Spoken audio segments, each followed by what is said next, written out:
Est-il alors de la mémoire de Lumumba? Congo, lève-toi. Congo, parle de toute force. Je parlerai alors en ton nom. Mais qu'est-ce donc? Est-il alors de la mémoire? Bonsoir à tous et merci de nous rejoindre dans cette émission spéciale. Il est 18 heures dans notre studio. Nous sommes mercredi 12 février 2025. L'émission de ce soir portera encore une fois sur la situation dans les Grands Lacs avec un invité exceptionnel qui est donc le président Thomas Naïmana. Président, bonsoir, merci d'être des nôtres. Rapidement, qui est donc Thomas Naïmana, s'il vous plaît? Je vous remercie, cher Olivier, de m'avoir invité dans cette émission. Thomas Naïmana est un prêtre rwandais qui a décidé de suspendre un peu le service de l'autel pour, disons, s'engager dans la politique active pour essayer d'aider mes compatriotes du Rwanda à essayer de lutter pour retrouver leur pleine liberté et puis pour épauler aussi les compatriotes de la région des Grands Lacs à pouvoir s'organiser politiquement et pour lutter contre le désastre qui a fait beaucoup de mal déjà dans cette région, c'est-à-dire le régime de Paul Kagame qui est au Rwanda depuis une trentaine d'années. Voilà. Très bien. Président Thomas Naïmana, donc vous êtes à la tête du gouvernement rwandais en exil. Ce gouvernement rwandais en exil, il est composé de combien de personnes très rapidement et il a été instauré à quel moment à peu près? Alors, merci de me poser la question. Alors, le gouvernement du peuple rwandais en exil est une organisation politique que nous avons lancée avec les membres de l'opposition en 2017. Alors que je venais de rentrer au Rwanda, en fait, pour être candidat aux élections présidentielles là-bas, et qu'on m'a refusé le droit d'entrer sur le sort de ma propre patrie. C'était donc en janvier, donc on m'a refusé l'entrée au Rwanda en novembre 2016 et en janvier 2017. Alors j'ai appelé toute l'opposition et ceux qui ont voulu, nous nous sommes rassemblés, nous nous sommes dit qu'il fallait quand même faire quelque chose parce que c'était nouveau, qu'un leader de l'opposition cherche à rentrer dans son pays pour exercer ses droits en étant candidat, disons en organisant un parti politique dans son pays et que ce soit ouvertement refusé. Alors, depuis 7 ans, le gouvernement du peuple rwandais d'exil a énormément évolué. Donc, nous avons 3, je pourrais dire même 4 institutions parce que nous nous préparons en fait à gouverner un pays. Nous, c'est pas une organisation de passe-temps. Nous nous préparons sérieusement donc à gouverner le Rwanda. Donc, nous avons une équipe de ministres qui sont 36 pour le moment, de ministres et secrétaires d'État. Nous avons une équipe de députés, ceux qui se préparent donc à être membres de l'Assemblée nationale et qui représentent toutes les circonscriptions maintenant du pays, donc ils se préparent aux élections. Ils doivent être 80 en tout. Il manque encore quelques membres pour que ce soit pour qu'on atteigne le nombre de 80.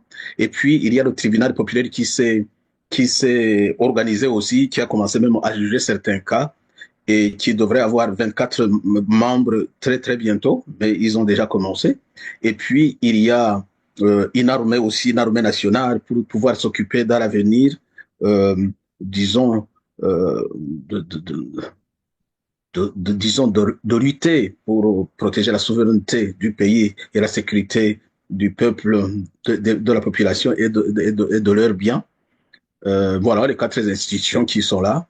Et pour l'armée, je dois dire quand même qu'on a lancé depuis l'année dernière une école d'officiers, puisque nous avons considéré que, et tout le monde devrait le savoir, l'armée, c'est surtout, ce qui est difficile, c'est de pouvoir préparer les officiers. Sinon, les hommes de troupes, on peut les recruter quand c'est nécessaire et quand on a les moyens de le faire. Donc, je félicite déjà les jeunes qui se sont engagés et massivement, j'allais dire massivement parce que nous, on est dispersés dans le monde, mais on a eu une centaine de jeunes qui se préparent déjà à être officiers de l'armée nationale et qui sont là et qui se préparent très intensivement. Donc voilà, l'équipe se prépare, mais j'y insiste vraiment. Nous, on se prépare pour gouverner après le régime de Kagame. et nous pensons que c'est pour bientôt. Je vous remercie. Merci beaucoup à vous, Président Thomas Naïmana. Entrons rapidement dans le vif du débat. Il y a donc une dizaine de jours, à peu près un peu moins de 3 semaines, la ville de Goma est tombée aux mains donc de la coalition de l'AFC, l'Alliance des forces du Congo, et également le M23, soutenu puissamment par l'État rwandais de Paul Kagame. Je souhaite justement qu'on puisse faire un retour sur cette actualité brûlante là, à travers cette petite synthèse, et on revient rapidement en studio et écouter donc votre analyse à la fois sur cette débâcle militaire congolaise. Poste frontière de Gisenyi au Rwanda. Ces hommes que l'on voit arriver sont des combattants du M23. Ils sont nombreux à être déployés ici, sur cette frontière stratégique, aux côtés des militaires rwandais. Des soldats bien armés, reconnaissables aux écussons qu'ils arborent sur leurs uniformes. Au poste frontière, les va-et-vient continuent. Un flux d'hommes, de femmes et d'enfants quitte la RDC et passe au Rwanda. Ici, c'est entre autres le personnel de la Banque mondiale. Mais les civils ne sont pas les seuls à quitter Goma et ses environs. Plusieurs dizaines de soldats roumains appartenant à une société militaire privée sont aussi à Gisenyi. Des paramilitaires contractés par Kinshasa en appui de l'armée congolaise. À quelques kilomètres de là, à Goma, règne un calme précaire. Le sort de la ville semble scellé ce mercredi. Les combattants du M23, soutenus par l'armée rwandaise, en occupent désormais la quasi-totalité. C'était un peu menaçant avec les coups de balles qu'on entendait, on a fait un peu peur. On nous a coupé la connexion, donc on est coupé du monde. C'est un peu ça qu'on réclame, qu'on remet le courant et la connexion. Mais surtout, à part ça, ça va. L'aéroport est tombé, le siège du gouvernement provincial a été pris et nombre de soldats congolais ont fui. Dans certains quartiers, on assiste à des scènes de pillage. C'est dans ce contexte particulièrement tendu que s'est tenue une réunion d'urgence du Conseil de sécurité des Nations Unies. La chef de la diplomatie congolaise a de nouveau appelé la communauté internationale à réagir. Il est temps maintenant pour le Conseil de sécurité d'agir. Des millions de personnes ont été déplacées. Des milliers de personnes sont piégées dans la ville assiégée de Goma, avec un accès restreint à la nourriture, l'eau, l'électricité. Des vies innombrables ont été perdues. Ça suffit. Une nouvelle tentative diplomatique a échoué mercredi. Le président congolais Félix Tshisekedi a refusé d'assister à une réunion avec son homologue rwandais Paul Kagame. Selon Vincent Karega, ambassadeur itinérant du Rwanda pour la région des Grands Lacs, le M23 va, je cite, continuer dans le sud Kivu parce que Goma ne peut pas être une fin en soi. Il est possible, dit-il, que le M23 marche jusqu'à la capitale Kinshasa et parvienne au final soit à un partage du pouvoir, soit à une prise du pouvoir totale. Une éventualité toutefois peu probable selon de nombreux experts. De leur côté, les autorités congolaises ont nommé un nouveau gouverneur militaire de la province du Nord Kivu, Kakule Somo-Évariste, élevé au grade de général-major pour remplacer Peter Chirimwami, mort au combat. Alors, Président Thomas Naïmana, comment vous expliquez d'abord du point de vue congolais la débâcle militaire et la chute de Goma en seulement quelques jours et la fuite des généraux, même militaires congolais, du côté de Bukavu, l'arrestation des mercenaires. Comment, du côté vraiment congolais, vous décryptez cette faillite militaire? Ensuite, on reviendra sur la responsabilité rwandaise. Alors, avant de rentrer dedans, je dois d'abord corriger quelque chose à propos du langage que j'ai entendu, le M23 qui est responsable de tout ça. Je crois pas du tout, je crois pas au M23. Il faut dire directement, avant de rentrer dans le vif du sujet, qu'il s'agit d'un pays qui a attaqué notre pays. C'est le Rwanda de Paul Kagame, c'est le régime de Paul Kagame qui a attaqué un pays souverain, peu importe les noms qu'ils se donnent ou les personnes qu'ils organisent pour montrer à la face du monde. Cette stratégie, nous la connaissons depuis longtemps. Donc, il faut vraiment rétablir la vérité. Il s'agit d'un pays qui a profité, disons, qui n'a pas respecté le principe de responsabilité, parce que les pays, ils sont soumis à ce principe. Kinshasa, il est à 2600 km de Goma.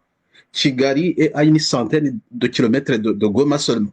Si un État, avec son armée, que nous appelons maintenant milice depuis que le président de l'Afrique du Sud a qualifié les agissements disons, de l'armée de Paul Kagame de milices, parce qu'ils se comportent comme des miliciens vraiment, alors on peut comprendre que s'ils décident d'attaquer une ville comme Goma, qui est voisine de Gisenyi, alors là, il n'y a pas de courage à crier tout haut, il y a de la fourberie dans tout cela, tout simplement. Alors, qu'est-ce qui s'est passé du côté du Congo, comme vous dites?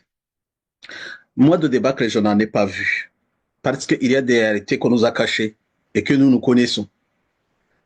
Je voudrais bien vous dire, Monsieur Olivier, que les soldats congolais se sont défendus comme il fallait.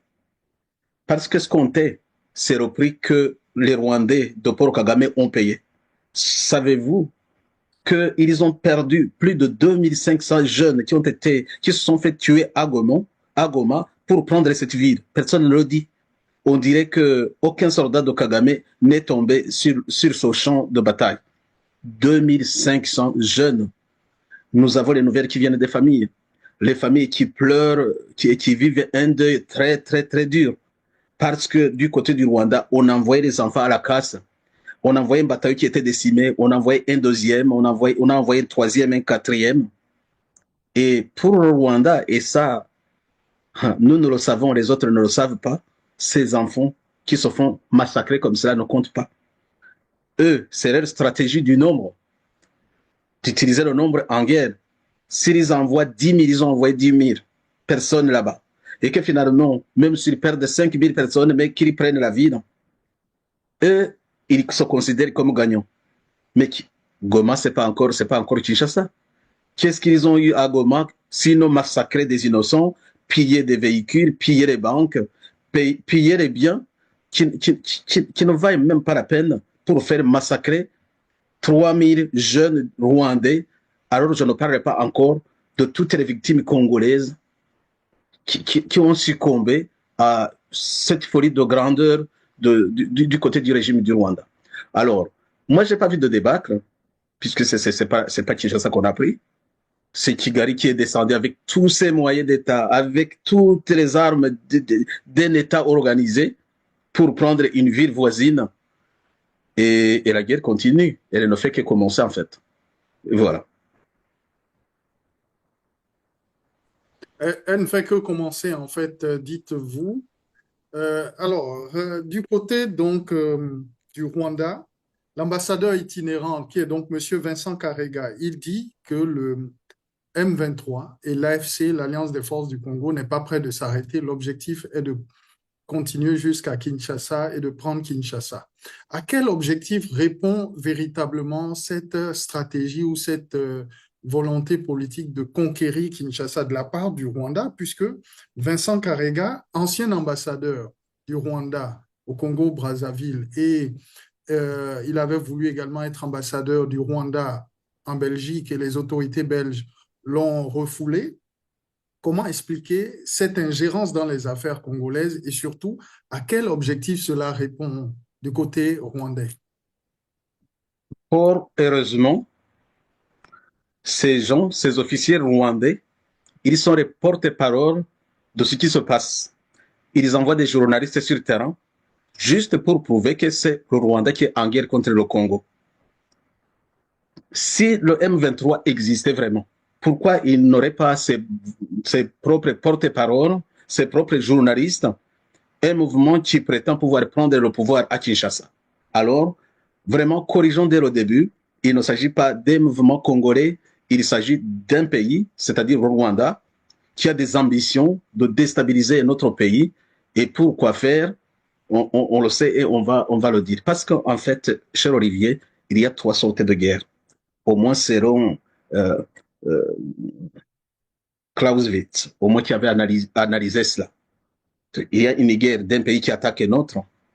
Et ça, on en connaît la stratégie et les tactiques. On sait comment on conduit une guerre comme ça. On connaît ses objectifs. Il y a une guerre de libération.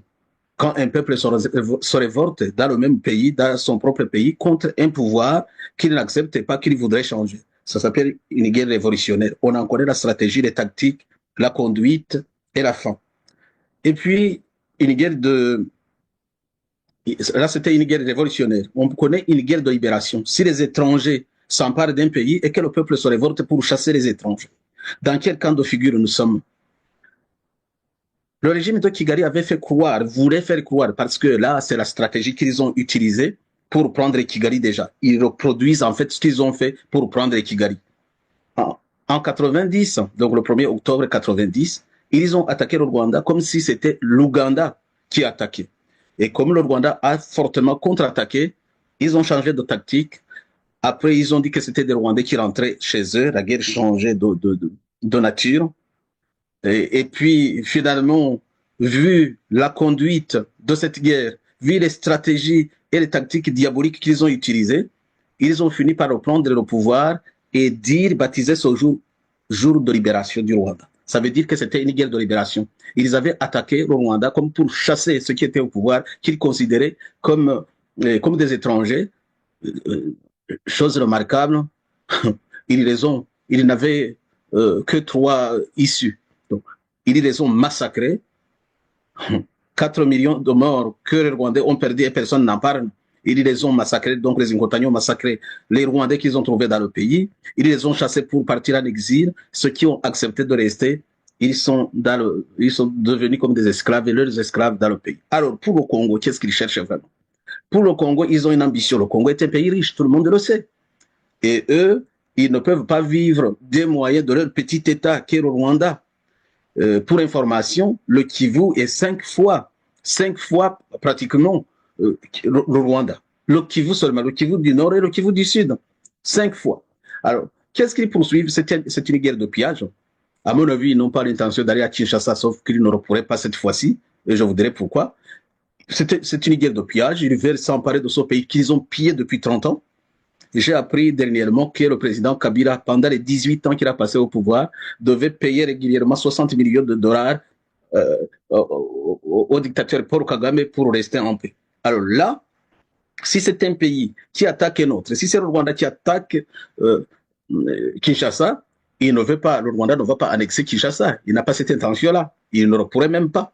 C'est qu'il y a des intérêts, il y a une fin finale et des fins dans la guerre, mais ces fins, on les connaît. C'est les minerais du Congo qu'ils ont pillés depuis 30 ans. Et j'ai appris qu'ils voulaient mettre une représentation diplomatique en Californie, représentée par l'office propre du dictateur Paul Kagame, pour représenter les minerais du Congo. C'était l'année dernière, et c'est le président qui me l'a dit, le président Tshisekedi qui me l'a dit lui-même. Et d'ailleurs, ça s'est dit dans la presse aussi. Donc, représenter les minerais du Congo par le fils de Paul Kagame. Vous comprenez, là, c'est le pays ne s'en cache même plus, le régime de Kagame ne s'en cache même plus, puisqu'il déploie des bataillons. Il ne mente plus en disant que c'est le M23 tout court qui va là-bas. Donc, ça c'est officiel. La preuve, c'est ce que vous venez de dire. Qui parle de cette guerre? Qui sont les représentants de cette guerre? C'est les officiels rwandais, les ambassadeurs, des journalistes.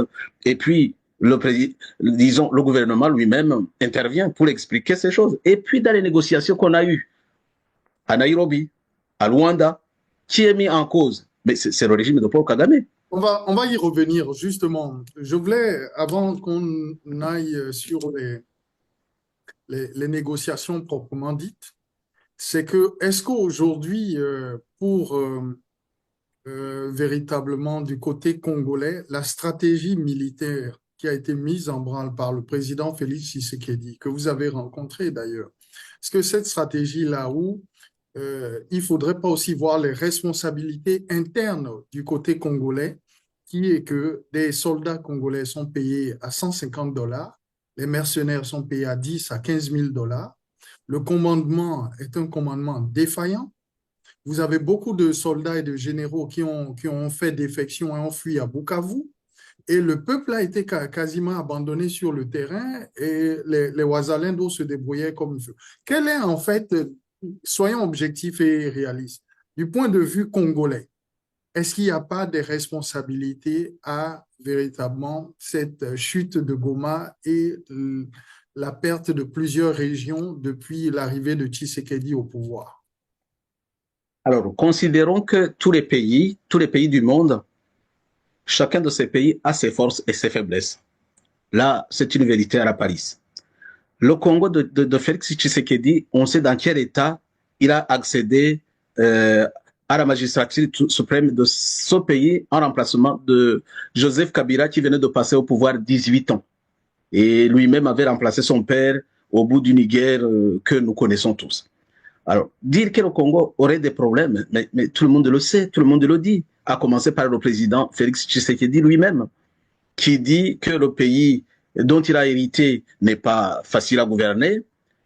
Et puis, toutes les guerres sur les 30 années menées encore une fois par le Rwanda et l'Ouganda avaient un objectif très précis, c'est d'infiltrer tout le système congolais, le système administratif et le système et l'appareil militaire, et bien pour pouvoir contrôler ce pays. Et ils l'ont fait pendant plus de 18 ans, vous comprenez. Alors, quand Félix Tshisekedi est arrivé au pouvoir, il a considéré que cette situation était intenable et il a entamé, après le Covid, il a entamé des réformes que nous connaissons. Et ces réformes sont toujours en cours. Il a même appelé, parce qu'il avait pris une stratégie de pouvoir défendre son pays contre la situation qu'il a trouvée en arrivant, c'est-à-dire la domination dans le système administratif et militaire des gens de Kigali, des gens qui venaient de toutes ces rébellions fantoches qui avaient été créées par Kigali, pour essayer de corriger cela. Rappelez-vous que même un ministre du Rwanda, en la personne du général Kabarebe, avait été même chef d'état-major du temps de Kabila Père, chef d'état-major au Congo, pour vous dire combien le pays était infiltré. Donc, ces réformes étant toujours en cours, le pays pouvait être fragile, et c'est ce qu'on a vu. C'est ce qu'on a vu, par exemple, pour défendre Goma. Encore qu'il faut se rappeler quelle est la force que le président Paul Kagame avait mis dedans, ou le régime de Paul Kagame plutôt avait mis dedans, et pour pouvoir au moins faire cet assaut sur la ville de Goma. Là, même aux États-Unis, le pays le plus puissant du monde, nous l'avons vu attaquer. On a vu détruire les 3 tours et perdre des milliers de gens. Le gouvernement américain n'a pas arrêté ses attaques. Il a réagi par après, mais il n'a pas arrêté ses attaques. Je comprends que le pouvoir de Kinshasa ait pu rencontrer beaucoup de difficultés à arrêter ces gens déterminés à venir voler chez eux. Mais le président lui-même l'a dit, il y a eu des problèmes, il y a eu des dysfonctionnements, et en plus, il a pris des mesures que nous avons vues. Des chefs de l'armée qui ont été changés et qui sont en train d'être changés encore. Donc, tout le monde le voit, tout le monde le sait, mais Kinshasa a perdu une bataille. Il n'a pas encore perdu la guerre. On est qu'à l'est, non. Mais le Congo, c'est quoi? Le Congo, c'est combien de superficie? Là, qu'est-ce qu'on a perdu jusqu'à présent? C'est pas encore le pays. On peut toujours perdre une bataille, 2, 3, c'est faisable, mais ce qui compte, c'est de pouvoir gagner la guerre. Donc, les défaillances, tout le monde peut les voir, et les Congolais les reconnaissent vraiment, personne ne peut les cacher, mais ça n'impacte pas encore le cours et la fin de la guerre. Très bien, ça n'impacte pas encore, selon vous, le cours et la fin de la guerre, mais ça fait depuis plus de 30 ans que ça dure, que le Congo est affaibli, que le Congo est occupé, que le Congo est dominé. Selon les rapports des Nations Unies, il y a eu plus de 250 groupes armés rebelles au Congo. Plus de 250. Là, on ne parle que du côté rwandais, mais vous avez également les Ougandais également qui occupent le Congo du côté de l'Ituri. Donc, ça également, c'est important à le signaler. Donc, la plupart des États voisins aujourd'hui ont des troupes rebelles dans le pays. Le pays est complètement occupé et ça dure depuis la chute du régime de Mobutu Sese Seko en mai 1997. Donc, c'est important vraiment de signaler cela et que il y a une véritable aussi responsabilité congolaise qu'il faut mettre également en avant. Il n'y a pas que les acteurs régionaux, il y a également la responsabilité locale. Mais je voudrais qu'on puisse avancer, si vous le permettez. Vous voulez ajouter un élément? Oui, je voudrais ajouter un élément parce que quelque chose a changé entre-temps.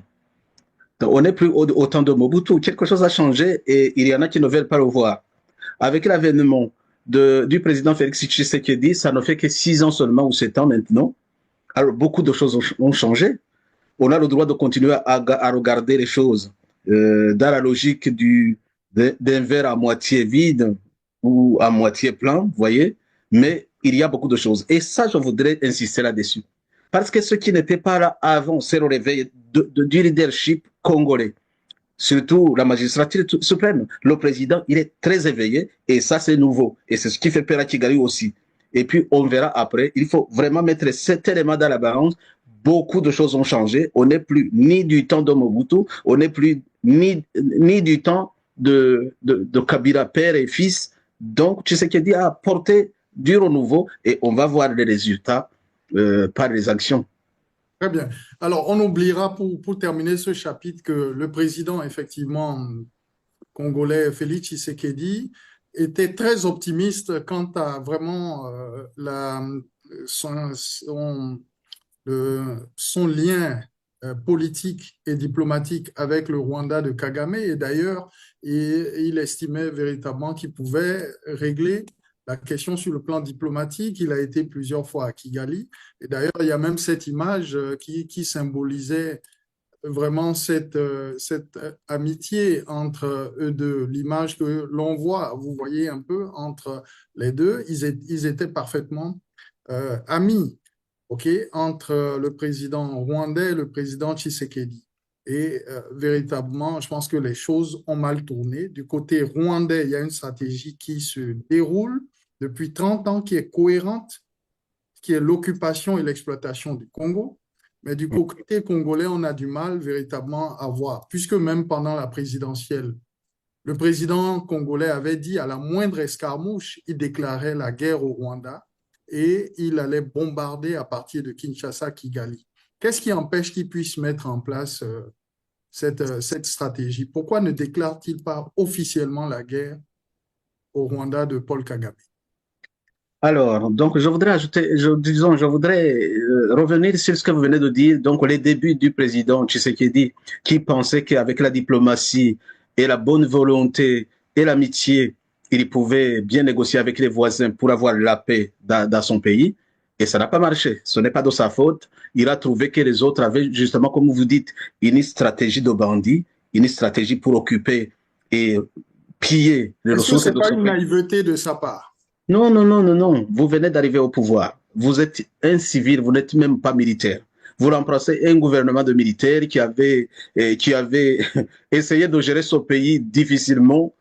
Vous pensez que vous commencez, vous n'avez même pas la majorité, ça on oublie. Vous n'avez même pas la majorité au Parlement. Donc il a dû lutter au début pour avoir sa place. En fait, cet homme est très sage. Et puis il est très intelligent. Il a pris son temps.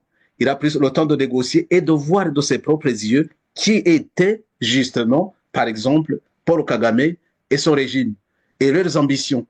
Donc, il a fait presque profil bas pour essayer de comprendre réellement qui ils étaient. Et c'est ce qui a changé. Parce qu'il n'a pas voulu accepter la situation telle qu'on voulait le lui imposer. Et cela qui a fait le crash. Et lui, il a décidé eh bien, d'être le chef de son peuple et d'essayer de sauver son peuple, en fait. Parce qu'il a compris. Personne ne comprend mieux que lui, qui est à cette place-là, en quoi le régime de Kigali est dangereux pour son pays et dangereux pour toute la région. D'ailleurs, il l'a dit plusieurs fois. Après, vous dites, il a dit que il allait réagir militairement. Car à moindre escarmouche, il allait réunir disons, les deux chambres des représentants du peuple pour déclarer la guerre. Eh bien, ça aussi, c'est là où j'ai trouvé sa sagesse. Parce que pour faire la guerre, on n'a pas besoin nécessairement de dire « je déclare la guerre » comme si c'était un mot magique. Mais il l'a fait. Il a appelé toutes les forces nécessaires. Il a beaucoup fait en fait. Il a appelé d'abord de l'intérieur son peuple à s'organiser. Il a essayé d'organiser son armée. Il continue de réorganiser cette armée. Il a fait encore une fois beaucoup de diplomatie pour avoir des alliances stratégiques qui pourraient l'aider. Maintenant, on sait que la force est plutôt de son côté. Si des pays comme l'Afrique du Sud s'engagent, si les pays comme le Burundi acceptent de s'engager dans la guerre, si le Tchad s'engage, si l'Angola s'engage, si la Tanzanie y joue un rôle, pensez-vous que ça ne changera pas le cours de la guerre? Donc, en disant à la moindre escarmouche, il a dit toute la vérité. Et la vérité est que maintenant, le régime de Kigali ne rentre pas au Congo aussi facilement qu'avant. S'il peut perdre 2500 soldats à Goma, vous pensez qu'il en perdra combien à Bukavu ou à Lubumbashi s'il décidait vraiment à continuer cette guerre déjà perdue? Donc, à mon avis, vous me demandez d'être objectif. Je vois tout ce qui se fait du côté du Congo. Il se fait beaucoup de choses. Et puis, ce président, il a déjà changé le cours de tout. Et le Kigali le sait. Et Kigali le sait très bien. Merci beaucoup. On va avancer justement, puisqu'on a encore un gros quart d'heure, on va conclure cette émission. Le temps presse malheureusement. Alors, je voulais justement sur un tout autre plan, au plan diplomatique, il y a eu donc, il y a 3 jours, le sommet de Dar es Salaam qui a réuni donc l'ensemble des chefs d'État et de gouvernement des pays de la SADC, donc la communauté d'Afrique australe, et les pays de la East African Community, l'EAC. Suivons donc la synthèse et on fait le point avec vous. Voilà 2 ans qu'ils ne s'étaient pas vus face à face. Et même si l'un des deux est là par écran interposé... Alors, je pense qu'il y a un petit cadrage à régler. Attendez, voilà.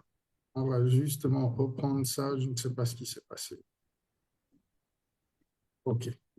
En vidéoconférence, la présence de Félix Tshisekedi et de Paul Kagame dans une même réunion lors d'un même sommet est assez rare pour marquer les esprits. Après plusieurs tentatives infructueuses de médiation de Luanda et de Nairobi, la diplomatie kenyane qui préside actuellement la communauté des États d'Afrique de l'Est est parvenue à faire du sommet de la CAE à Dar es Salaam celui de leur rencontre en vue de trouver une issue à l'escalade dans l'Est congolais.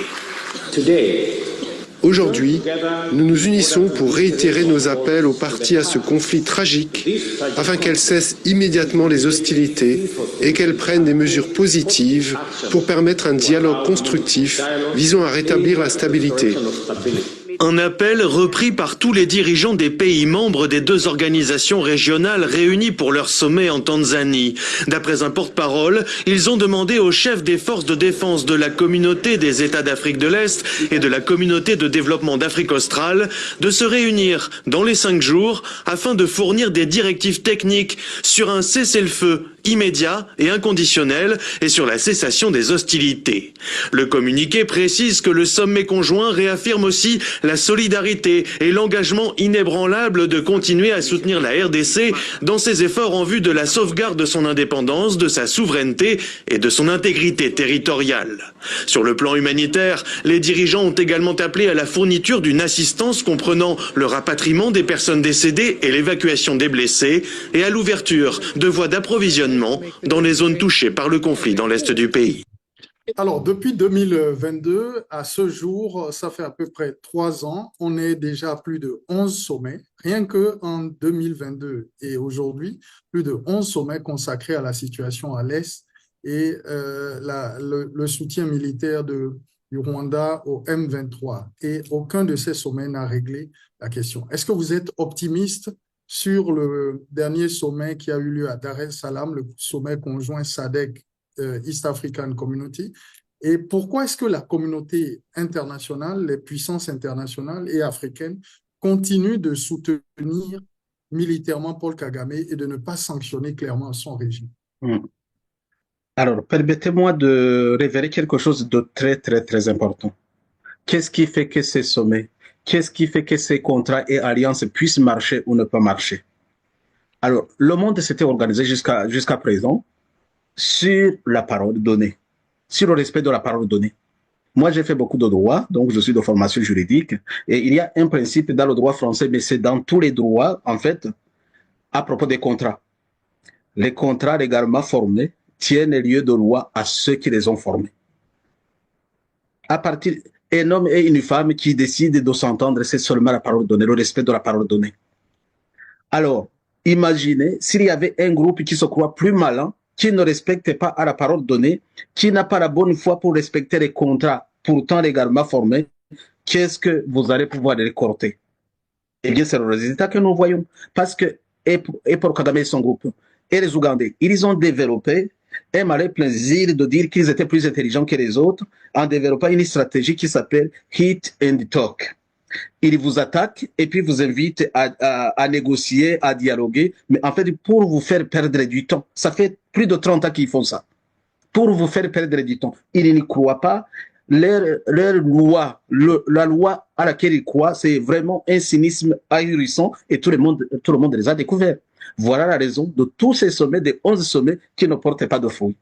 Ce qui est différent, c'est que le président congolais actuel a compris cela et il ne veut plus se faire avoir. Et il y a d'autres pays africains, que ce soit de la SADC, que ce soit aussi de l'EAC, qui ont compris cela et qui ne veulent plus se faire avoir.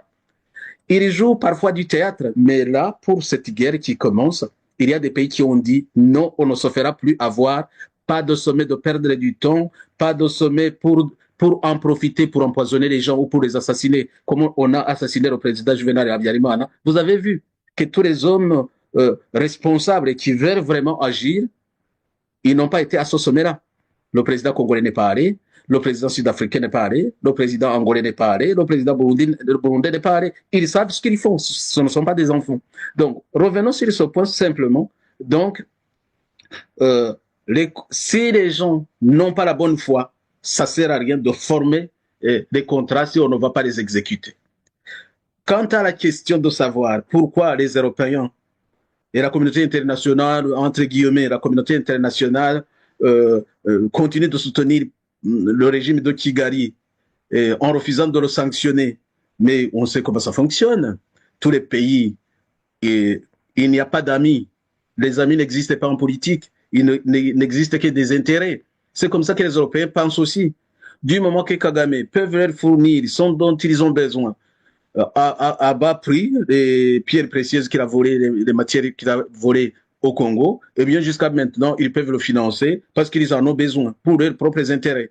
Et c'est malheureux justement, les gens qui nous disent qu'ils sont très, très, très avancés dans le respect des droits de l'homme et qui, ouvertement, financent des criminels comme le régime de Paul Kagame et ses milices. Là, vous comprenez justement que le monde est en train de changer, vraiment. Mais ce qui change réellement, c'est que les naïfs, les peuples qui étaient naïfs, surtout les peuples bantous d'Afrique, ils ont commencé à comprendre. Ils ont commencé à comprendre. C'est ce que vous avez vu, les changements qui sont aussi dans l'Afrique de l'Ouest, où les gens, les jeunes officiers tiennent tête à des gouvernements comme le gouvernement français. Le Niger a chassé des bases militaires américaines et françaises sur son sort. Il y a toute une série de changements radicaux qui sont en train de s'opérer plutôt en Afrique. Et là, dans notre région des Grands Lacs, eh bien, au moins, le président Tshisekedi, il a compris ce qui se fait, il a compris comment ça se joue, et c'est pour ça que les jours du régime de Paul Kagame et de l'Ouganda sont comptés. Oui. Et pour l'Ouganda, je m'étonne, et j'avais posé la question, je m'étonne de ce que le gouvernement congolais ne parle pas ouvertement du rôle de l'Ouganda dans ce bazar, dans cette hécatombe. Bon, ils ont raison. C'est une stratégie qu'on peut comprendre en fait, mais on verra à la fin. Les malins, ils finiront par se faire prendre. Vous verrez dans quelques jours, quelques semaines ou quelques mois peut-être à venir. Je vous remercie.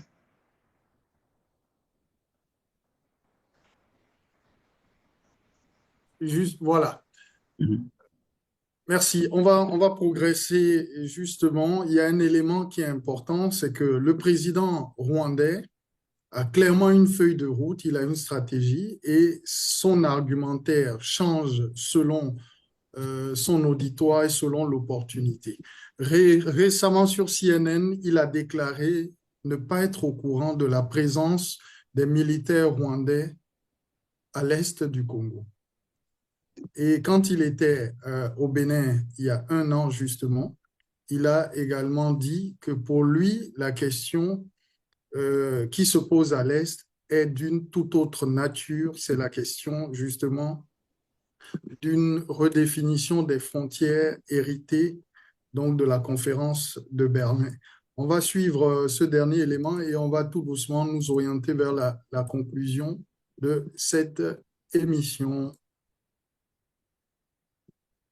C'est d'un pas décidé et le visage tendu que Patrick Mouyaya s'avance vers le pupitre pour sa conférence de presse à Goma. L'occasion pour le porte-parole du gouvernement congolais de revenir sur les propos du président rwandais Paul Kagame. Il a l'habitude de travestir l'histoire. Il peut le faire dans son pays, le Rwanda, mais il ne peut pas le faire en République démocratique du Congo. C'est lui qui est à la base de la situation d'insécurité en l'Est de la République démocratique du Congo. Je me ferai l'économie de vous rappeler les RCD, les CNDP, les M23 et tous ces groupes proxy qu'il a toujours utilisés. C'est parce que justement nous avons détricoté chaque point de sa stratégie des manipulations mensongères qui pense aujourd'hui pouvoir réorienter les débats autrement. Il ne nous trouvera pas. Kinshasa riposte ainsi à ce qu'elle qualifie de nouvelles provocations de Paul Kagame. Lors de sa visite officielle à Cotonou au Bénin ce week-end, le président rwandais a affirmé que la crise sécuritaire dans l'est de la RDC était une conséquence du tracé des frontières à l'époque coloniale. En ce qui concerne le M23 et les personnes liées au M23, les Congolais qui ont des origines rwandaises, il faut savoir que les frontières qui ont été tracées lors de la période coloniale ont découpé nos pays en morceaux. Une grande partie du Rwanda a été laissée en dehors, dans l'est du Congo, dans le sud-ouest de l'Ouganda, etc. Les gens de ces régions dans ces pays autres que le Rwanda ont des origines rwandaises, mais ne sont pas rwandais. Ils sont citoyens de ces pays qui ont absorbé ces parties du Rwanda à l'époque coloniale. C'est un fait de l'histoire. Rébellion majoritairement Tutsi, le M23 a repris les armes fin 2021. Le groupe reproche à Kinshasa de ne pas avoir respecté des engagements sur la réinsertion de ses combattants. La RDC accuse le Rwanda de soutenir le M23. Des allégations corroborées par des experts de l'ONU et des pays occidentaux, mais réfutées par Kigali. Alors, justement, on voit bien que la stratégie de Kagame est de dire que les frontières qui ont été les frontières partagées durant la période coloniale ont vraiment pénalisé le Rwanda, qu'il faut revoir les frontières pour régler définitivement cette question-là. Et pour lui, apparemment, ce n'est pas l'argument sécuritaire des FDLR, les forces de libération du Rwanda. Est-ce que vous partagez cette analyse-là, puisqu'on entend de plus en plus beaucoup de chefs d'État, même Nicolas Sarkozy le dire, qu'il faut que les régions de l'Est du Congo soient partagées, ou même l'exploitation entre le Rwanda et le Congo pour mettre fin à la guerre. Quelle est votre analyse sur cet argument du chef de l'État rwandais? Alors, pour ce qui loue la stratégie du régime rwandais, de Paul Kagame et de son régime, je dirais d'abord qu'il faut pouvoir qualifier cette stratégie, au moins admettre qu'il s'agit d'une stratégie criminelle. Les criminels, ils peuvent s'entendre, de tous bords, qu'ils soient blancs ou noirs, jaunes ou verts, ils peuvent s'entendre. Donc c'est une stratégie criminelle. Cela dit, je voudrais revenir quand même sur la nature de son responsable politique qui a fait beaucoup de dégâts pendant ces 3 dernières années, c'est-à-dire la personne de Paul Kagame. Je voudrais vraiment signaler seulement une chose. Et la chose, l'analyse avait été faite par un ami d'enfance et puis un compagnon d'armes de Paul Kagame, qui a été aussi son chef de cabinet. Il s'appelle Théogène Rudasingwa, qui était major dans l'armée de Paul Kagame et docteur. Et c'était en 2011. Il a écrit un article mémorable, donc c'était un écrit mémorable qu'il a écrit en 2011, et qui est intitulé, vous pouvez chercher sur Internet, vous allez tomber sur l'article qui est très court, Rwanda, a state without a statesman. Donc Rwanda, un État sans homme d'État. Et au milieu, il dit quelque chose. Il dit quelque chose que je voudrais faire ressortir aujourd'hui. But Kagame, il parlait de Kagame, is a special case. Il avait développé d'autres choses. Rwandans, voilà ce que je voulais dire. Rwandans and foreigners need to understand that Kagame's mindset is that of a serial killer and a mass murderer, and stop dealing with him as a normal, rational being. Et ça, pour moi, d'après ce que j'ai vu, vous voyez, j'ai 54 ans. J'ai vu les débuts de la guerre au Rwanda et j'ai suivi de près toutes ces guerres. L'erreur de certaines personnes, de certains responsables politiques, est de vouloir négocier avec Kagame comme des hommes normaux, rationnels, et qui fait tout comme les autres.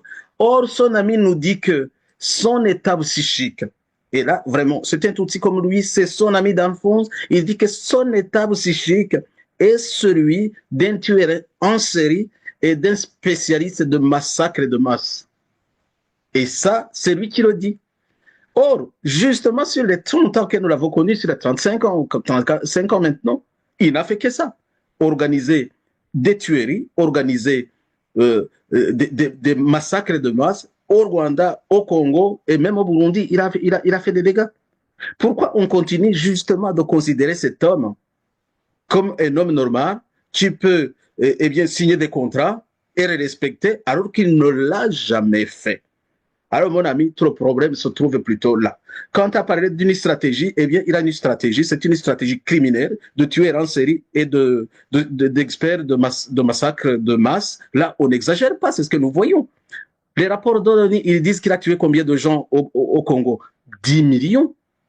Plus de 10 millions. Au Rwanda, nous disons 4 millions. On ne parle pas de ce qu'ils ont fait en Ouganda, puisque le président avec lequel ils ont pris le pouvoir, il est toujours en poste. Donc, on ne parle pas d'Ouganda. Mais les opposants que j'ai pu rencontrer, quand ils te racontent ce qu'ils ont vécu de ces gens, eh bien, vous n'en revenez pas. Alors, pour revenir à ce que vous dites, et qu'est-ce qu'on attend encore de lui, de ce régime différent de ce qu'ils sont en train de faire? Semer partout la mort et la désolation. Ils ont fait ça toute leur vie.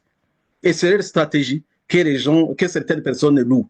Alors, pour revenir à la question de frontières et de changer d'idée, le même Théogène, il le dit, il n'a pas d'idée, il n'a jamais d'idée. Il n'a qu'une seule idée, c'est la criminalité, c'est de voler et de piller les biens des autres. Il le fait à l'intérieur de son pays depuis qu'il est au pouvoir, il le fait à l'étranger, et voilà, c'est la seule idée qui est dans la tête de ce régime. En fait, c'est la seule règle qu'ils suivent depuis le début jusqu'à la fin. Là, ils ont investi plusieurs pays en disant qu'ils vendaient des services pour le peacekeeping, pour aider. Mais regardez ce qu'ils font dans ces pays-là. Quand ces pays commenceront à s'exprimer, vous verrez, eh bien, c'est ça. Il n'y a qu'une logique, c'est la criminalité, c'est le pillage des ressources des autres pays. Bon, on a eu le malheur. Nous, les Rwandais, on a eu le malheur, le plus grand malheur, en fait, d'être dirigé par des gens comme ça. Et c'est pour cela que nous débattons en disant il n'y aura pas de paix, ni au Rwanda, ni au Congo, ni dans la région, tant que ce régime tient captif un pays et les moyens d'un État. Si vraiment on cherche la paix, il faut neutraliser définitivement et complètement ce régime, eh bien, on aura la paix dans la région. Quant aux autres problèmes, les pays, ils ont des problèmes internes, tous les pays. Regardez ce qui se passe aux États-Unis. En France, il y a des manifestations tout le temps. Mettre en place un gouvernement, parfois, ça devient difficile. Mais au moins, eux, ils ont la paix. Personne ne les attaque. Il n'y a pas de stratégie de Kagame pour piller et tuer les populations. C'est la seule chance qu'ils ont. Sinon, le Congo, revenir sur l'idée des frontières, ça peut exister. Mais que ce soit le criminel Paul Kagame, le plus grand criminel encore en poste dans un pays, dans le monde, eh bien, que ce soit lui qui revienne sur des frontières établies au temps de la colonisation ou de la décolonisation plutôt, bon, je ne vois pas être à la hauteur de cette tâche.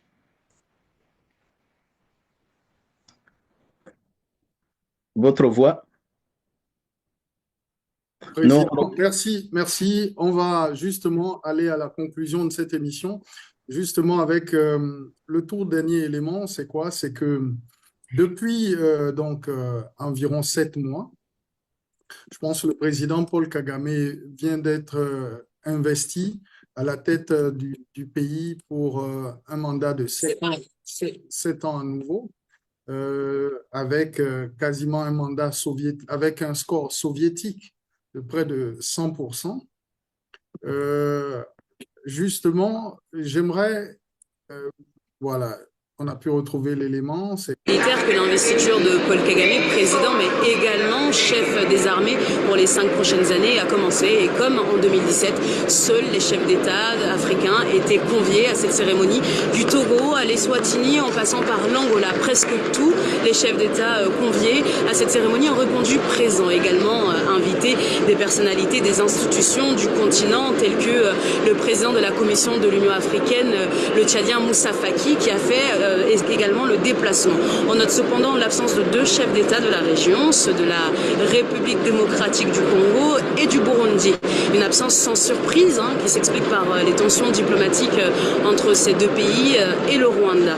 Et c'est devant plus de 40 000 personnes, d'ailleurs on peut encore les voir derrière moi, que le président rwandais a prêté serment en disant, je cite, « Je n'utiliserai jamais les pouvoirs qui me sont conférés pour des intérêts personnels, mais plutôt dans l'intérêt de tous les Rwandais ». Réélu avec 99,18% des voix, cette cérémonie marque ainsi le début du nouveau mandat de 5 ans de Paul Kagame à la tête du Rwanda depuis l'an 2000. Voilà, justement, c'était plutôt 5 ans au lieu de 7 ans. Il vient d'être réélu et il peut postuler à la tête du pays encore jusqu'en 2034. Ad vitam aeternam. On voit qu'il a un soutien diplomatique international extrêmement puissant. Même s'il y a des contestations, les pays de l'Union européenne ont signé un accord sur l'exploitation des minerais dits critiques et stratégiques. Il est soutenu partout. Ses troupes sont un peu partout dans les pays africains, au Bénin, au Mozambique, en Centrafrique, etc. Les opposants sont traqués, sont jetés en prison, sont assassinés, y compris en exil. Où l'ancien patron des services secrets, Karégué, a été également donc étouffé. Quand on voit toutes ces stratégies-là et tout le soutien dont il dispose, comment il contrôle son pays de main de maître avec une poigne de fer, où va s'arrêter Thomas Naïmana, le président Paul Kagame aujourd'hui? Est-ce que véritablement il y a une opposition capable de le contrer, et où est-ce qu'il veut aller, selon vous? Est-ce que c'est pour véritablement instaurer un empire Imatutsi, comme de plus en plus on le dit? Alors, je vous remercie d'évoquer cet épisode d'élection, des dernières élections, parce que moi, je suis rwandais, je suis opposant. J'avais décidé aussi avec mon équipe de nous y rendre pour pouvoir exercer nos droits civiques et politiques, pour pouvoir aussi participer à ces élections. Juste pour vous dire qu'il n'y a jamais eu d'élection dans ce pays avec ce monsieur-là. Alors, comme le dit justement le major Théogène, l'erreur est toujours de considérer cet homme comme une personne humaine, rationnelle, normale, alors que son psychisme, son état psychique est celui d'un tueur en série et d'un expert en massacre de masse. Ça, on l'oublie. Après, son peuple, le peuple rwandais, il a eu le malheur justement de l'avoir parce que le peuple est en prison. Il est en prison à ciel ouvert. Ils sont replongés pratiquement dans l'esclavage. Et ça, personne ne pouvait le comprendre. Sinon, de l'intérieur, nous avons souffert de la situation que nous vivons. Alors que la communauté internationale qui était, parce que son monsieur, il sait comment fonctionne le monde. Il paye tout. Et il paye cash. Il n'a pas de peuple à s'occuper. Donc, tout l'argent, tout ce qu'il vole au Congo, tout ce qu'il vole au Rwanda, il l'utilise d'abord pour acheter la communauté internationale, les journaux, tous les journaux qu'on connaissait. Il a placé ces journalistes qu'il paye tous les mois pour qu'ils disent beaucoup de bien de son régime et qu'ils empêchent ses opposants de prendre la parole. Entre-temps, il s'en occupe, il les massacre, comme vous venez de le dire vous-même. Ça, c'est quand même pas normal. Alors après, il n'y a pas de mandat chez nous. Donc, lui, dans sa tête, dont on a parlé, il est descendant des rois. Le Rwanda est une propriété privée. Le problème et notre chance, c'est qu'il a commencé à se servir du Rwanda pour attaquer d'autres peuples. Et c'est là justement où il finit par se découvrir. Il ne se cache plus. Disons, son régime ne se cache plus. Et ça, c'est pour ça que nous sommes intéressés par tout ce qui se passe dans la région et surtout au Congo. Donc, mon ami, moi, je suis prêtre de vocation. Il y a un maître. Les hommes ne sont pas les maîtres du monde seul. Le Seigneur aussi est maître des temps et de l'histoire. Il nous a eu. Il nous a donné le temps de vivre ici-bas. Même si personne ne vous agresse, ne vous assassine, vous risquerez un jour, vous allez un jour tomber malade ou mourir. Mais on n'attend pas ça. Vous avez demandé si on s'organisait politiquement. Ce que je pourrais te dire, c'est que là, je peux affirmer, sans risque de me tromper, Kagame, il a fait du travail. De massacrer tous les leaders, de massacrer tout ce qu'il soupçonnait pouvoir être des leaders dans l'avenir, pour qu'ils se donnent une longueur d'avance pour avoir un remplaçant. Ça, il l'a fait avec brio. Mais malheureusement, comme il n'est pas le Seigneur, comme il n'est pas Dieu, le Seigneur a pu sauver quelques personnes et c'est ce que nous sommes en train de faire, le travail, de pouvoir nous organiser, de pouvoir garder la bougie d'espoir, la lampe d'espoir pour notre peuple et de pouvoir nous organiser sérieusement. Comme je vous disais, notre groupe, notre équipe s'organise à diriger après Kagame. Est-ce que nous avons une stratégie et les moyens suffisants pour le faire tomber assez rapidement? Moi, je dirais que aujourd'hui, il nous aide. Son régime nous aide à le faire tomber assez rapidement parce que maintenant, il n'a plus de limites. Il a un appétit qu'il ne peut plus gérer. Il veut prendre toutes les richesses des nations. Et là, vous verrez, à notre analyse, son régime, le reste des jours de ces jours est compté. Voilà. Mais nous sommes prêts à remplacer ce régime et à reconstruire le pays et à ramener la paix dans les pays de la région. Voilà, c'est tout ce que je pourrais dire aujourd'hui, mais nous sommes prêts et nous sommes bien préparés.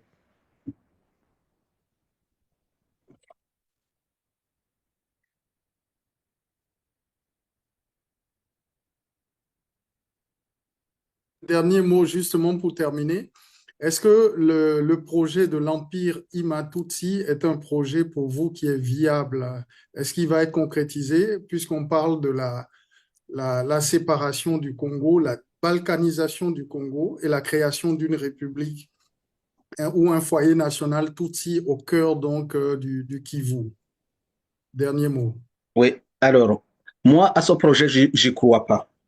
Parce que pour réaliser ce projet, ça demande des qualités d'humanité que ces gens n'ont pas. Parce que ce sont des criminels. Donc, un projet à long terme tenu que par des criminels, eh bien, ce projet n'est pas viable. Ils peuvent faire beaucoup de dégâts, ils peuvent massacrer beaucoup de gens, mais ils ne pourront pas asseoir un empire comme ça. Et je vais vous dire pourquoi. Parce que pour gérer un pays comme le Rwanda, ça demande toutes les énergies de l'armée, de la police, des milices pour pouvoir maintenir une petite superficie de 26 km². Et les gens se demandent d'ailleurs pourquoi ils n'ont pas au moins détaché le Kivu du Congo, eh bien pour le gérer comme ils l'entendent au lieu de lancer des guerres tous les jours. Tout simplement, la raison en est que je disais que le Kivu était 5 fois le Rwanda. Ils ne peuvent pas gérer une superficie aussi grande. Parce que les moyens qu'ils mettent à gérer ça, c'est des moyens énormes, militaires, criminels. Donc, ça ne peut pas tenir au Congo, en fait.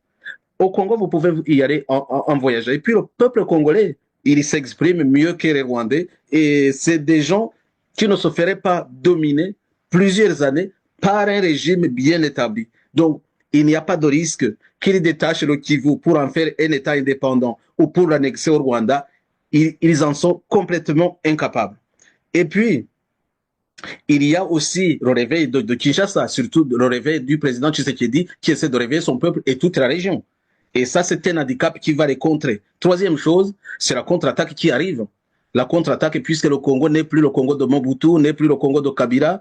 Donc, le Congo, il se réveille avec beaucoup de difficultés, mais il se réveille quand même et va les contrer. Et puis, Kagame, dont on parle, il n'est pas... Moi, je crois qu'il est mort. Hein. Mais les autres, ils disent que même... Oui, c'est vrai que vous avez propagé cette information il y a 4-5 ans.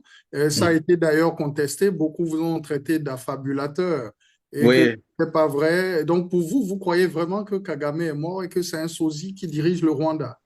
Je vais vous donner un petit argument seulement que vous avez évoqué vous-même.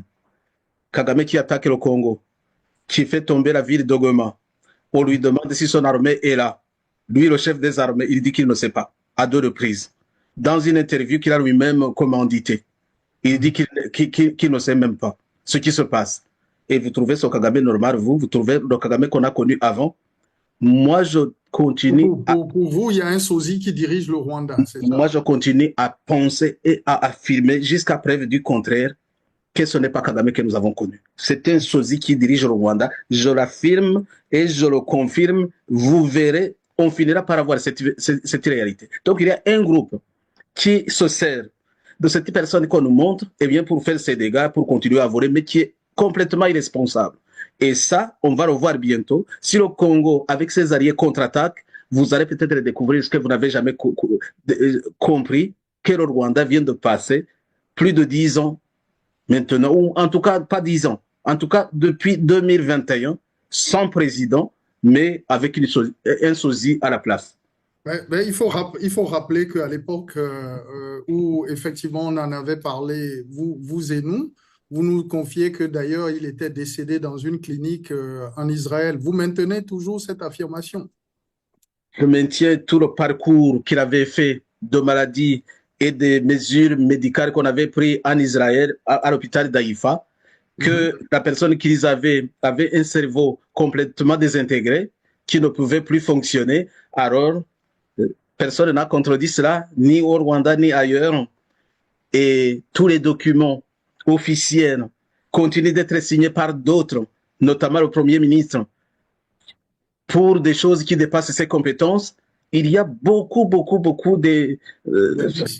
d'incohérences qui se constatent dans le pays et qu'on ne peut pas expliquer s'il y avait vraiment un président en poste. Et ça, je continue de le penser. C'est pas de le penser seulement, de le croire et je ne sais pas comment faire croire aux autres vraiment de la réalité de ce qui se passe là-bas, mais je suis bien placé pour suivre exactement les agissements d'un président que je prétends pouvoir remplacer. Donc vous verrez, vous finirez par découvrir qu'il y avait quelque chose qui se cachait, qu'on n'a pas voulu faire savoir, et là, des masques vont tomber et la réalité va se savoir. Effectivement, donc c'est votre intime conviction. On voit donc sur cette image Kagame et un de ses parrains, qui est d'ailleurs Kaguta Yoweri Museveni, où Kagame fut d'ailleurs patron des renseignements militaires en Ouganda. L'Ouganda également est présent au Congo, mais pourtant, pour vous, c'est pas un sosie qui dirige l'Ouganda. L'Ouganda, Museveni est en train de vieillir. On le connaît, il est le même. Il est en train de vieillir beaucoup. Il a donné beaucoup de place à un fils qui n'est pas normal non plus, qui raconte n'importe quoi et qui prétend pouvoir remplacer son père, mais qui dit tout haut ce qu'il pense, c'est son avantage, son seul avantage, mais que tout le monde maintenant connaît et qui est malade en fait. Et voilà, le malheur doit arriver. Alors, nous arrivons au terme de cette émission. Quelles sont pour vous vraiment les perspectives et votre mot de fin? Si vous avez un appel à lancer, on vous écoute en 3 minutes. Président Thomas Nahimana, président du gouvernement rwandais en exil, c'est à vous. Au terme de cette émission où on a essayé de comprendre à la fois les enjeux de l'occupation et de l'annexion de la ville de Goma au Rwanda désormais, à travers la création d'une unité politique fantoche, l'AFC, l'Alliance des forces du Congo, dirigée par l'ancien président de la Commission électorale nationale indépendante, M. Corneille Nangaa, qui reçoit, au moment où on fait cette émission, ils sont en séance de travail avec la conférence épiscopale congolaise à Goma. Et ensuite, il a été question également de la stratégie de terreur appliquée par Kagame à ses opposants, l'opposante Victoire Ingabire, qui est un résident surveillé, de nombreux opposants assassinés, pourchassés à l'étranger, etc., etc. Donc la question qui se pose, c'est qui véritablement va arrêter Kagame, jusqu'où il va s'arrêter? Votre mot de fin et votre appel, Président Nahimana. Alors, pour terminer cette émission, je voudrais en profiter pour dire que je viens d'écrire une lettre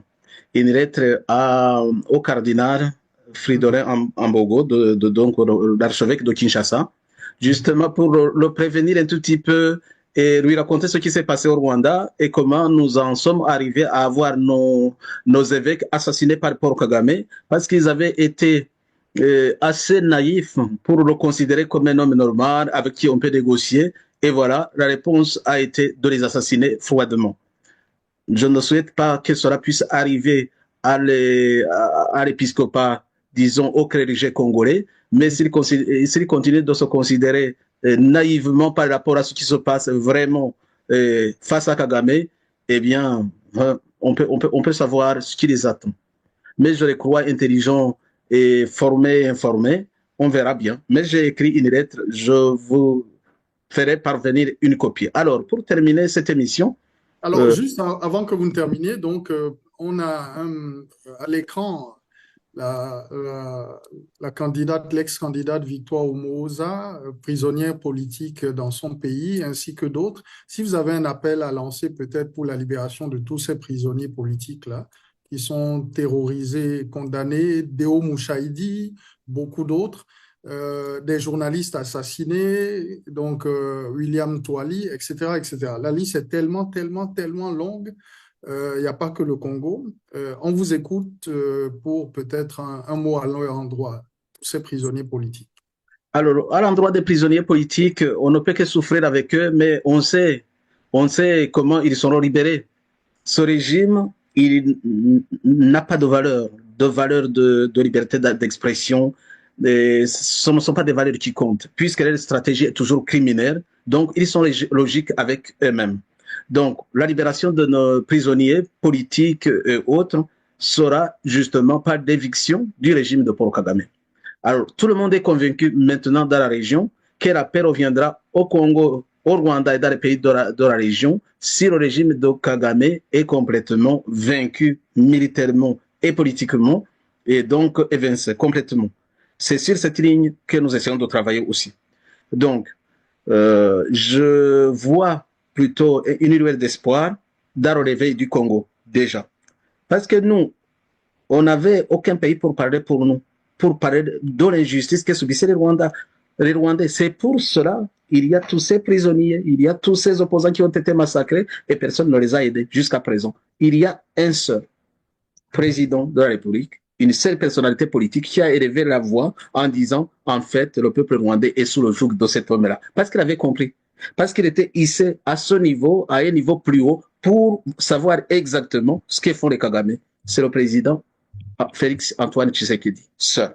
Et il a fait un boulot de dingue en termes de diplomatie pour dévoiler qui est ce Kagame, qui est ce que fait sa milice, et personne ne l'avait fait avant. Donc, quand je dis une lueur d'espoir, ça nous a donné le courage aussi de pouvoir nous organiser et ensemble, parce que nous devons, personne ne nous libérera, nous, de ce Kagame, c'est nous qui devons le faire. Évidemment, on commence à avoir des alliés qu'on apprécie beaucoup, comme le Congo qui se réveille. Donc, un peu de mots, permettez-moi de dire que le peuple rwandais a des raisons d'espérer un changement qui ne sera pas dans très longtemps. Mais en même temps, nous devons nous engager.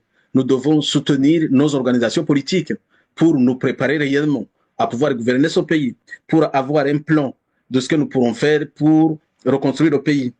Dans une semaine, je pars en Australie où nous tiendrons une conférence internationale sur le Rwanda et où nous essayons de dire le Rwanda que nous voulons bâtir demain. Et ce Rwanda, c'est le projet de société que nous allons, disons, essayer, pas de mettre les idées ensemble, puisque les idées, on les a déjà mis ensemble, mais de le faire connaître, parce que nous pensons vraiment que d'ici quelques mois, on aura l'occasion de pouvoir faire appel au peuple pour se choisir de nouveaux leaders, de vrais leaders, qui ne sont pas dans une logique criminelle de les massacrer et de les piller, de piller leurs biens. Eh bien, c'est nous, c'est ces prisonniers qui pourront survivre, qui pourront... J'espère que le Seigneur va protéger beaucoup d'entre eux pour pouvoir survivre à cette terrible guerre qui s'annonce. Au Rwanda, il n'y a pas seulement des prisons. Il y a des milliers, des centaines de milliers de prisonniers officiels. Mais il y a dans chaque région, dans chaque district, un camp de concentration où on va prendre des gens dans leur famille, des hommes mariés, et de les mettre en disant que c'est des sans-papiers, pas des sans-papiers, des sans-domicile fixe pour les maltraiter, pour les tuer, pour vendre les organes. Ce qui se fait dans ce pays, c'est justement ce que le docteur Théogène Rudasingwa avait dit, la mentalité de notre homme n'est pas une mentalité d'homme normal, c'est un tueur en série et un expert de massacre de masse. C'est ce qu'il nous a fait, c'est le seul projet qu'il avait, c'est ce qu'il nous a offert. Eh bien, nous lui disons merci, mais son temps est fini. Eh bien, que ses amis se préparent à partir. Ce sera la seule bonne nouvelle. La bonne nouvelle, et ça j'aurais écrit à l'évêque, hein, disons au cardinal, la bonne nouvelle que le peuple de congolais veut entendre, que les peuples de la région attendent, c'est de leur dire que le pouvoir de Kigali et Paul Kagame sont vaincus et ne reviendront plus. Je vous remercie. Merci Thomas Naimana, président du gouvernement d'exil rwandais. Alors, juste montrer quelques ouvrages. Rwanda, Assassins sans frontières, de la journaliste que nous avons reçue dans cette émission, qui est donc Michaela Rong. Merci à tous de nous avoir suivis. Merci au président Naimana. Cette émission à présent est terminée. Rendez-vous vendredi prochain pour une autre actualité. On se quitte justement avec un artiste panafricain qui chante justement le pillage du Congo à travers le rush sur le continent. C'est donc Bantou Nami. Merci à vous de nous avoir suivis et donc prenez soin de vous. Toi, vieux pays lointain, royaume du peuple bantou, ils sont de retour et décidés. Je croyais les croisades résolues et révolues par les livres d'histoire. Est-ce ta richesse enfouie qui suscite encore cette convoitise capitaliste et sanguinaire qui draine tant de femmes et d'enfants dans la misère? Qu'en est-il alors de la mémoire de Lumumba? Congo, lève-toi, Congo parle de toute force, je parlerai alors en ton nom. Mais qu'est-ce donc?